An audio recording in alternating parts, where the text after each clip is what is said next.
Friendship with God. An uncommon dialogue.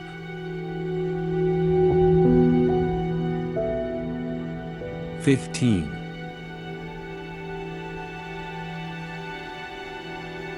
I wish to fully remember. I wish to be reunited with God. Isn't that what every human soul longs for? Yes. Some do not know it, some do not remember that they remember, but they have a longing in their hearts nonetheless. Some do not even believe in the existence of God, yet the longing deep within them will not disappear. They think it is a longing for something else, but, in the end, they will discover that it is a longing to return home, to become a member once again of the body of God. They will discover this, the unbelievers, when they discover that nothing else for which they reach, nothing else which they acquire, can satisfy their deepest inner longing. Not even the love of another. All earthly loves are temporary and short-lived.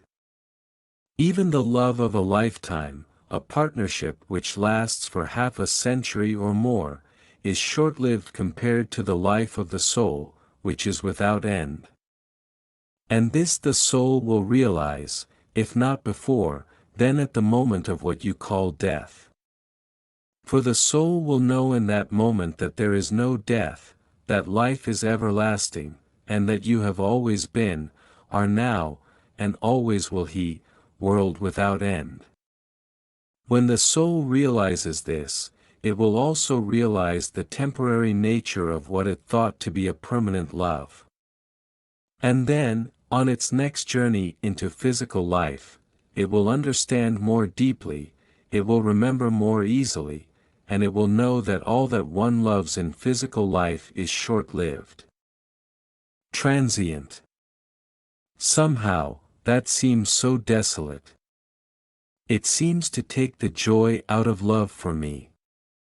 How can I love someone or something fully if I know that it is so temporary, so meaningless on the overall scale of things?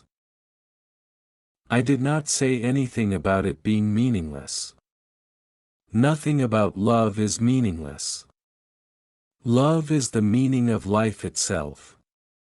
Life is love, expressed. That is life. Therefore, every act of love is life expressing, at the highest level. The fact that something, some experience, is temporary, or relatively short, does not render it meaningless. Indeed, it may give it more meaning. Let me explain a bit more about love, and then you will understand more fully. Experiences of love are temporary, but love itself is eternal. These experiences are only here and now expressions of a love that is everywhere, always. That does not seem to make it more joyful for me. Let us see if we can bring the idea of joy back into it. Do you have someone in particular that you love right now? Yes, many people. And one, in particular, with whom you partner? Yes. Nancy. As you know. Yes, I do know that, but I am leading you through this one step at a time, so just dialogue with me, okay? Now this Nancy with whom you feel a particular love, do you have sexual experiences with her? Do I ever? And these experiences, are they continual, constant, and never-ending? Don't I wish? No, I don't think you really do. Not if you think about it. But for now, I am accepting that these experiences are temporary, is that correct? Yes. Periodical and temporary. And short-lived? It depends how long it's been. What's that? A little joke. Just a little joke. Yes, relatively speaking, the experiences are short-lived. Does that give them any less meaning? No. Does it make them any less enjoyable? No. So you are saying that your love for Nancy is forever, but your expressions of love for her in this particular way are periodical, temporary, and short-lived, is that correct? I see where you are going. Good. Then the question is, where are you going? Are you going to a place where you cannot enjoy or have meaning in your expressions of love as an eternal being simply because the experiences themselves are temporary?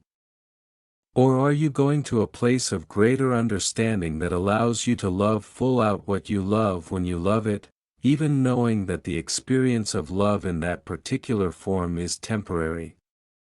If you go to the latter place, then you are heading for mastery, for masters know that it is the full-out loving of life, and of all that life presents in every moment, that is the expression of godliness. This is the second attitude of God. God is totally loving. Yes, I know about this second attitude, and how it can change my life. This is one I don't need explained to me. I understand what fully loving means. Do you? I think I do, yes. You understand what it means to be totally loving? Yes. It means to love everyone without condition and without limitation. What does that mean? How does that work? Well, I am trying to figure that one out. That is a day-to-day exploration for me. It's a moment-to-moment discovering. You would do better to make it a moment-to-moment creating. Life is not a process of discovery, it is a process of creation. How do one create, then, moment-to-moment, the experience of unconditional and unlimited love? If you do not have the answer to that question, then you cannot say that you understand what it means to be totally loving. You understand what the words are saying, but you do not know what they mean.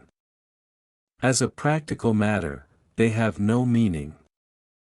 That is the problem today with the word love. And the phrase I love you. And the phrase I love you, yes. People say it, but many people do not understand what it means, what it really means, to love another. They understand what it means to need another, to want something from another, and even to be willing to give something in return for what they need and want, but they do not understand what it means to really love, to truly love. Many people have had a real challenge, a real problem, with this word love, and this phrase I love you. Including me, of course. My life has been a disaster when it comes to love. I didn't understand what it meant to be fully loving, and I guess I don't understand now. I can say the words, but I don't seem to be able to live them. Can anybody be truly loving, without any condition, without any limitation? Can human beings do that? Some can, and have. These beings are called masters. Well, I am not a master, by this or any other measure. You are a master. All of you are. You are simply not experiencing that. Yet you are well on your way to experiencing mastery, my son. I wish I could believe that. So do I. Until my most recent years, I didn't understand anything at all about love. I thought I knew it all. But I knew nothing, and my life was a demonstration of that. And you've just proven to me here that I don't really understand it yet. I mean, I talk a good game, but I'm not what you'd call a championship player. I haven't gone into my important relationships and my marriages in my narrative here, because I want to honor the privacy of those people whose lives I've touched in hurtful ways. I've kept my story limited to my own personal wanderings. But I can say in a general sense that just about everything one can do to hurt a person, except injure someone physically, I've done in my love relationships.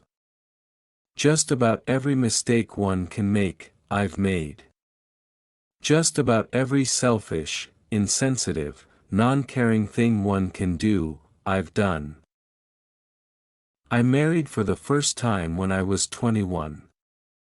Of course, I thought I was a grown man, understanding all there was to understand about love. I understood nothing. About selfishness I knew a great deal, but about love I knew nothing. The woman who was unlucky enough to marry me thought she was getting a self-assured, sensitive, caring guy. And what she got was a self-centered, egotistical, domineering man who, like his father, assumed that he was the boss, and who inflated himself by making others look small. It was just after we were married that we moved to the south for our short stay, then headed back to Annapolis again. I became deeply involved in the town's cultural life. With the colonial players, and helping put on the first productions at the Annapolis Summer Garden Theater. I was one of the founders of Maryland Hall for the Creative Arts, as well as part of the small group that conceived and coordinated the first Annapolis Fine Arts Festival there. Between my full-time job and my other obligations, however, I was away from my wife and children 3 or 4 nights a week, and most weekends, throughout the year. In my world, love meant providing, and being willing to do what it takes to accomplish that. This willingness I had, and no one ever had to convince me of my responsibilities. Yet I thought they began and ended with my pocketbook, because that's where they seemed to begin and end for my father. Only later, as I grew older, was I able to admit and acknowledge that my father was far more involved in my life than I wanted to give him credit for. Making pajamas, he was incredibly handy with a sewing machine, baking apple pies, the world's best, taking me camping. He became a pack leader when we joined the Cub Scouts, hauling me on fishing trips to Canada and expeditions to Washington, D.C., and elsewhere, teaching me photography and typing. The list is endless. What I did lack from my father was any verbal or physical show of love. He simply never said I love you, and actual bodily contact was unheard of, except on Christmas and birthdays, when Mom would instruct us, after we received our always wonderful gifts, to go hug your father. We did it as fast as we could.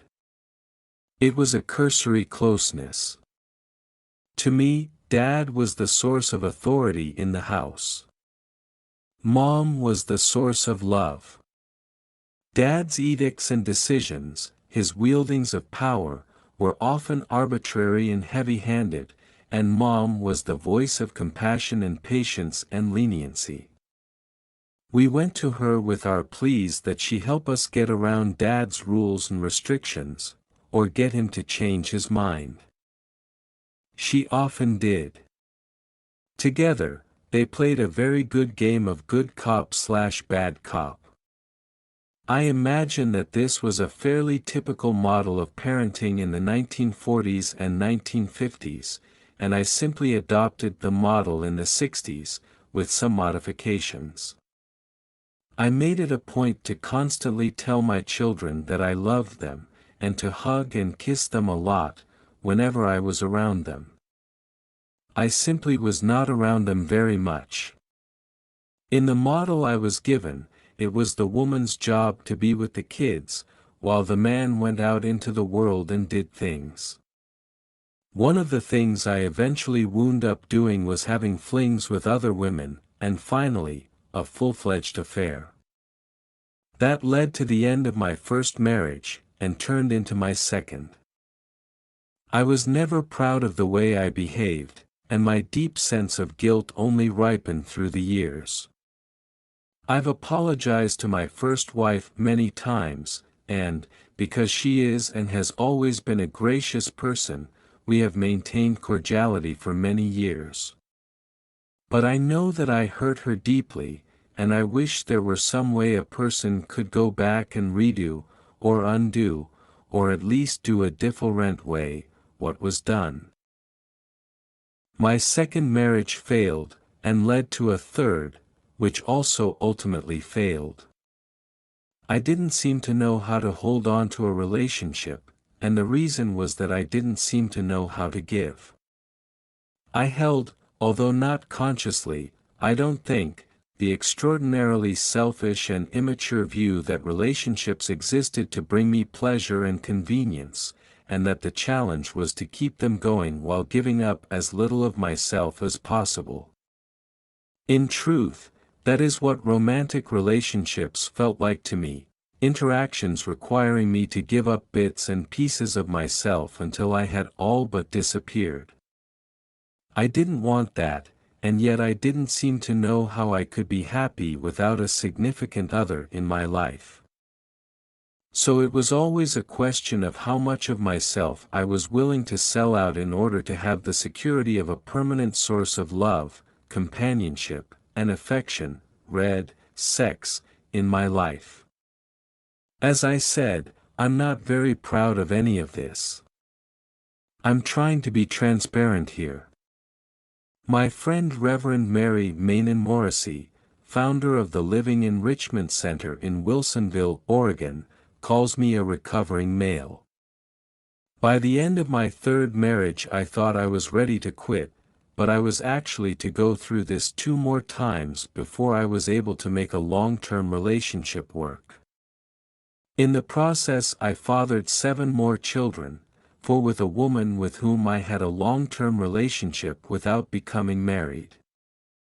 To say that I have acted irresponsibly would be generous in the extreme, yet in each instance I believe that, A, this was finally the relationship that was going to last, and, B, I was doing everything I could to make it work.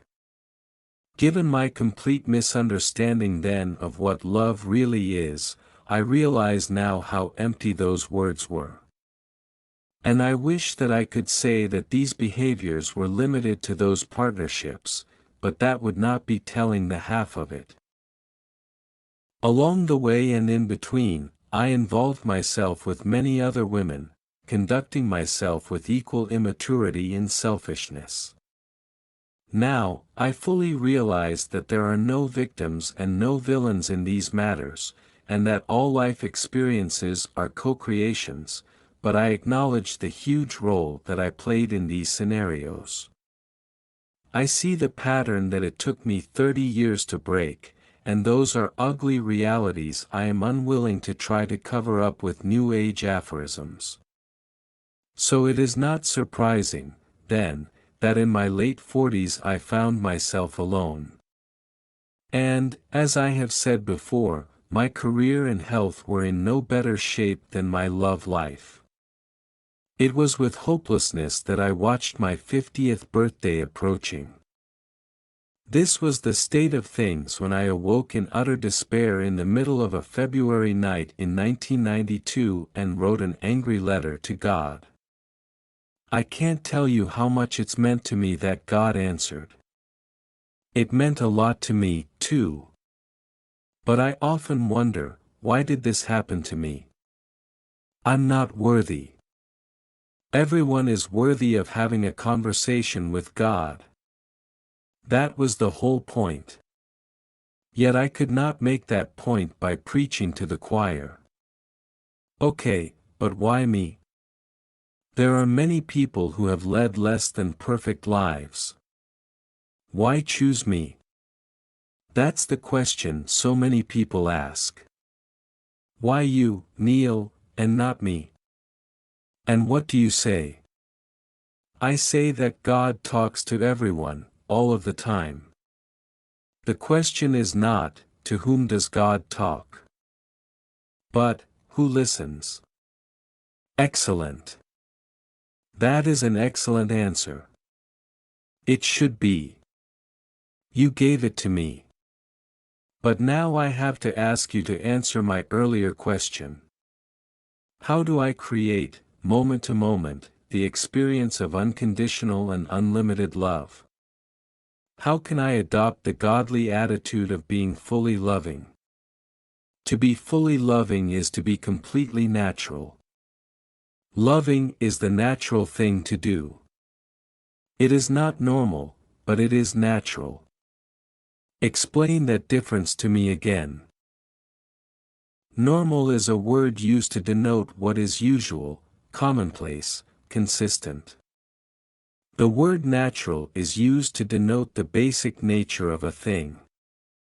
Your basic nature as a human being is to be loving, to love everyone and everything, though it is not normal for you to do so. Why not? Because you have been taught to act against your basic nature, to not be natural, in the way you move through the world. And why is that? Why have we been taught that? Because you have believed that your natural self is bad, is evil, is something which must be tamed, restrained, subdued. And so you have required your race to exhibit and adhere to normal behaviors that are not natural. To be natural was to be sinful. Indulgent, perhaps even dangerously evil. Even to allow yourself to be seen in a natural state was said to be sinful. That is true to this day. Certain magazines are still considered by some to be dirty. Nude sunbathing is labeled by many as deviant. Naked bodies, in general, are to be avoided, and people who walk around naked even in their own homes or around their own backyards or pools are often called perverted. And it goes far beyond exposing our private parts. In some cultures we won't even allow a woman to show her face, or her wrists, or her ankles. This, of course, is understandable. If you've ever seen a really attractive pair of woman's ankles, you can understand why some people believe that they must be hidden from public view. They can be very provocative, and even lead a person to think of as sex. Okay, so I'm kidding. But it's almost that repressive in some homes, and in some cultures. And that is not the only natural aspect of your being that many of you have discouraged. You have discouraged telling the truth, even though it is very natural for you to do so. You have discouraged basic trust in the universe, although it is very natural for you to have it. You have discouraged singing and dancing and rejoicing and celebration, though every bone in your body is aching to explode with the pure wonder of who you are. You have done these things because you are afraid that if you give in to natural tendencies, you will be hurt, and if you give in to natural pleasures, you will hurt yourself and others. You carry this fear because you hold a sponsoring thought about the human race which says that your species is basically evil. You imagine that you were born in sin, and that it is your nature to be bad. This is the most important decision you have ever made about yourselves, and since you are creating your own reality, it is a decision you have implemented. Not wanting to make yourselves wrong, you have gone to extraordinary lengths to make yourselves right. Your life has shown you that you are right about this, and so you have adopted this as your cultural story. This is just the way it is, you say, and by continually saying it, you have made it so. Yet unless you change your story, change your idea of who you are and how you are as a race, as a species, you can never be fully loving, because you cannot even fully love yourself. That is the first step in being fully loving. You must fully love yourself. And this you cannot do so long as you believe that you were born in sin, and are basically evil. This question, what is the basic nature of man, is the most important question now before the human race. If you believe that humans are by nature non-trustworthy and evil, you will create a society that supports that view, then enact laws, approve rules, adopt regulations, and impose restraints that are justified by it. If you believe that humans are by nature trustworthy and good, you will create an entirely different kind of society, in which laws, rules, regulations, and restraints are rarely required. The first society will be freedom-limiting, the second, freedom-giving. God is fully loving because God is fully free. To be fully free is to be fully joyful, because full freedom creates the space for every joyful experience. Freedom is the basic nature of God. It is also the basic nature of the human soul. The degree to which you are not fully free is the degree to which you are not fully joyful, and that is the degree to which you are not fully loving. You have discussed this before, and so I get that it must be pretty important. You are saying that to be totally loving means to be fully free. Yes, and to allow others to be fully free. You mean everyone should be able to do anything they want? That is what I mean. To the degree that it is humanly possible to allow that, yes. That is what I mean. That is how God loves. God allows. I allow everyone to do anything they want. Without consequence. Without punishment. The two are not the same thing. As I have now told you repeatedly, there is no such thing as punishment in my kingdom. On the other hand, there is such a thing as consequence. A consequence is a natural outcome, a punishment is a normal one. It is normal in your society to punish. It is abnormal in your society to simply allow a consequence to assert itself, to reveal itself. Punishments are your announcement that you are too impatient to await a natural outcome. Are you saying that no one should be punished for anything? That is something you have to decide. Indeed, you are deciding it every day. As you continue to make your ongoing choices about this, you may feel it beneficial to consider what method you find most effective in causing your society, or anyone within it, to change behaviors. This is, after all, your presumed reason for imposing punishments. To punish for purposes of retribution, for, basically, getting even, will not create the kind of society you say you wish to create. Highly evolved societies have observed that little is learned from punishments. They have concluded that consequences are the better teacher. All sentient beings know the difference between punishments and consequences. Punishments are artificially created outcomes. Consequences are naturally occurring outcomes. Punishments are imposed from the outside by someone with a value system different from the one being punished. Consequences are experienced on the inside, by the self. Punishments are someone else's decision that one has done wrong. Consequences are one's own experience that something does not work. That is, it did not produce an intended result. In other words, we do not learn quickly from punishments, because we see them as something that someone else is doing to us. We learn more readily from consequences, because we see them as something that we are doing to ourselves. Precisely. You have it exactly. But can't a punishment be a consequence? Isn't that the point? Punishments are artificially created outcomes, not naturally occurring results. The attempt to convert a punishment into a consequence by simply calling it that does not make it that. Only the most immature being can be fooled by such a verbal contrivance, and, even that being, not for very long. This has not stopped many of those among you who have parented offspring to use the contrivance. And the biggest punishment that you have devised is the withholding of your love. You have shown your offspring that if they behave in a certain way, you will withhold your love.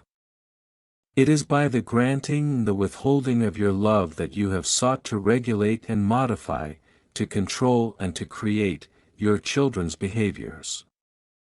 This is something that God would never do. Yet you have told your children that I do it, too, no doubt to justify your own actions. But I tell you this, true love never withdraws itself. And that is what loving fully means. It means your love is full enough to hold the biggest wrong behavior. It means more than that. It means that no behavior is even called wrong. Eric Siegel had it right. Love means not having to say you're sorry. That is exactly correct. Yet it is a very high principle, not practiced by many human beings. Most human beings cannot even imagine it being practiced by God. And they are right. I do not practice it. I beg your pardon. I am it. One does not have to practice what one is, one simply is it. I am the love that knows no condition, nor limitation of any kind. I am totally loving, and to be totally loving means to be willing to give every mature sentient being total freedom to be, do, and have that which they wish. Even if you know it will be bad for them. It is not for you to decide that for them. Not even for our children. If they are mature sentient beings, no. If they are grown children, no. And if they are not yet mature, the fastest way to lead them to their own maturity is to allow them the freedom to make as many choices as possible as early as practical. This is what love does. Love lets go. That which you call need, and which you often confuse with love, does the opposite. Need holds on. This is the way you can tell the difference between love and need. Love lets go, need holds on. So to be totally loving, I let go. Among other things, yes. Let go of expectation, let go of requirements and rules and regulations that you would impose on your loved ones. For they are not loved if they are restricted. Not totally. Nor are you. You do not love yourself totally when you restrict yourself, when you grant yourself less than total freedom, in any matter. Yet remember that choices are not restrictions. So do not call the choices you have made restrictions.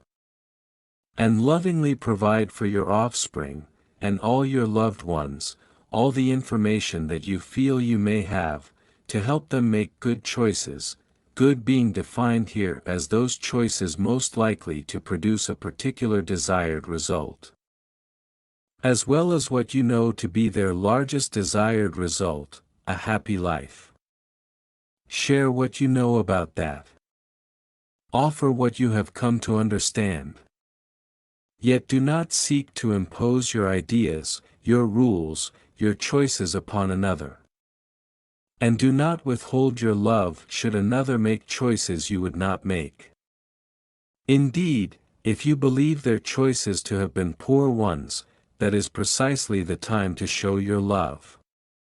That is compassion, and there is no higher expression. What else does it mean to be totally loving? It means to be fully present, in every single moment. To be fully aware. To be fully open, honest, transparent. It means to be fully willing, to express the love that is in your heart full out. To be fully loving means to be fully naked, without hidden agenda or hidden motive, without hidden anything. And you say that it is possible for human beings, for regular people like me, to achieve such love? This is something of which we are all capable. It is more than that of which you are capable. It is that which you are. This is the nature of who you are. The most difficult thing that you do is to deny that. And you are doing this difficult thing every day. It is why your life feels so difficult. Yet when you do the easy thing, when you decide to come from, to be, who you really are, which is pure love, unlimited and unconditioned, then your life becomes easy again. All the turmoil disappears, all the struggle goes away. This peace may be achieved in any given moment. The way to it may be found by asking a simple question: what would love do now? The magic question again. Yes. This is a marvelous question, because you will always know the answer. It is like magic. It is cleansing, like a soap. It takes the worry out of being close. It washes away all doubt, all fear. It bathes the mind with the wisdom of the soul. What a good way of putting that. It is true. When you ask this question, you will know instantly what to do. In any circumstance, under any condition, you will know. You will be given the answer. You are the answer, and asking the question brings forth that part of you. What if you fool yourself? You cannot fool yourself. Do not second-guess this answer when it instantly comes to you. When you second-guess is when you fool yourself, and can make a fool of yourself. Go into the heart of love, and come from that place in all your choices and decisions. And you will find peace.